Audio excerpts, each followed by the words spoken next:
धनंजय मुंडेंनी मंत्रिपदाचा राजीनामा दिल्यावर सरपंच हत्येचा तपास करणाऱ्या एसआयटीच्या तपासाला आणखी वेग आलाय। संतोष देशमुख हत्या प्रकरणातील मुख्य आरोपींपैकी एक असलेल्या वाल्मिक कराडच्या नावावरील संपत्ती जप्त करण्यासाठी एसआयटीने कोर्टात अर्ज दाखल केलाय।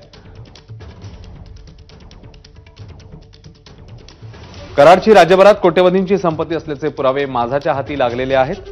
कराडची पत्नी मंजिरी आणि मुलगा गणेश यांच्या नावावरही काही संपत्ती असल्याचं उघड झालं। 2020 ते 24 या काळामध्ये खरेदी संपत्तीची करण्याबाबत आल्याची माहिती आता समोर येते।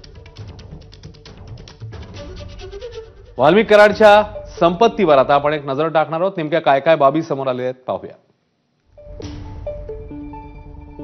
केजमध्ये 2500 चौरस फुटांचा प्लॉट, बंगला, किंमत 1,69,00,000।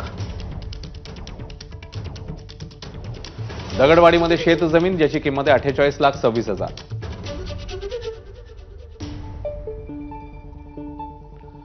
मौजे तडोळी इथे 12 हेक्टर शेत जमीन आहे, खरेदीची किंमत 6 लाख रुपये। परळीत 3 हेक्टर शेत जमीन, खरेदी किंमत 25 लाख रुपये। परळी रोडवर अंबाजोगाई 380 चौरस मीटर रहिवासी बांधकाम सुरू आहे। अंबाजोगाईतच 419 चौरस मीटर रहिवासी बांधकाम देखील सुरू आहे।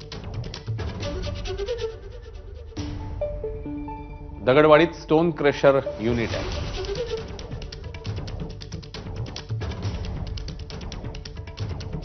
पांगरीमध्ये खुला प्लॉट आहे। दगडवाडी गावात 48 लाखांची शेतजमीन आहे।